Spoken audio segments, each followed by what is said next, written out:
ശേഷം അങ്ങനെ ഒരു ഡാൻസ് വീഡിയോ ഷൂട്ട് ചെയ്യാൻ വേണ്ടി ഞാൻ റെഡി ആയിരിക്കുകയാണ്. ബ്ലൗസ് വന്നിട്ട് വെൽവെറ്റ് ആണ്, നെക്കിൽ ഹാൻഡ് വർക്ക് ഉണ്ട്, സ്കേർട്ട് ബനാറസി ബ്രൊക്കേഡ് ആണ്. ഇപ്പൊ ഞാൻ വേറെ ഇരിക്കുന്ന എന്റെ ഫേവറേറ്റ് ആയിട്ടുള്ള മാമാർത്തിന്റെ creamy matte long stay lipstick ആണ്. എന്റെ ഫേവറേറ്റ് ആയിട്ടുള്ള 4 ഷെയ്ഡ്സ് ഞാൻ കാണിച്ചു തരാം. ഇതൊരു ഇന്റൻസ് ക്രീമി മാറ്റ് ടെക്സ്ചർ വരെ 1 സ്ട്രോക്ക് ആപ്ലിക്കേഷനിൽ തന്നെ നോൺ ഡ്രൈയിങ് ആണ്, ഫ്ലേക്ക് പ്രൂഫ് ആണ്. മാമാർത്തിന്റെ എല്ലാ പ്രൊഡക്ട്സും തന്നെ മെയ്ഡ് സേഫ് സർട്ടിഫൈഡ് ആണ്.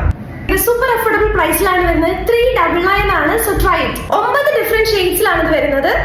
ലോങ് സ്റ്റേ ഉണ്ട്. ഇതിനകത്ത് മുർമുറി ബട്ടർ വിറ്റാമിൻ ഇ ഉണ്ട്. MA2024 കൂപ്പൺ കോഡ് യൂസ് ചെയ്തിട്ട് 20% ഓഫർ ആയിരിക്കും മാമാർത്തിന്റെ ആപ്പിലും സൈറ്റിലും. മാമാർത്ത് കസ്റ്റമർ ഫീഡ്ബാക്ക് നല്ലപോലെ വാല്യൂ ചെയ്തൊരു ബ്രാൻഡ് ആണ്. അതുകൊണ്ട് അവരുടെ പ്രൊഡക്ട്സ് ട്രൈ ചെയ്ത് നോക്കിയിട്ട് ഫീഡ്ബാക്സ് കൊടുക്കുക. നിങ്ങൾ കൊടുത്ത ഒപ്പീനിയൻസിനനുസരിച്ച് മാമാർത്തിന്റെ ഉന്നീത് ഷാംപൂ ഇംപ്രൂവ് ചെയ്തൊരു ബെറ്റർ ക്വാളിറ്റി പ്രൊഡക്റ്റ് ആയിട്ട് അവർ ഇറക്കിയിട്ടുണ്ട്. റിസർച്ചിലും ഇന്നോവേഷനിലും കൂടെ നല്ലപോലെ പ്രൊഡക്ട്സിനെ അപ്ഗ്രേഡ് ചെയ്യുന്ന ഒരു ബ്രാൻഡ് ആണ് മാമാർത്ത്. ഞാൻ പ്രൊഡക്ട്സ് എല്ലാം തന്നെ താഴെ ടാഗ് ചെയ്തിട്ടുണ്ട്, ചെക്ക് ഔട്ട് ചെയ്യുക. അപ്പൊ ഞാൻ പെട്ടെന്ന് പോയി വീഡിയോ എടുത്തിട്ട്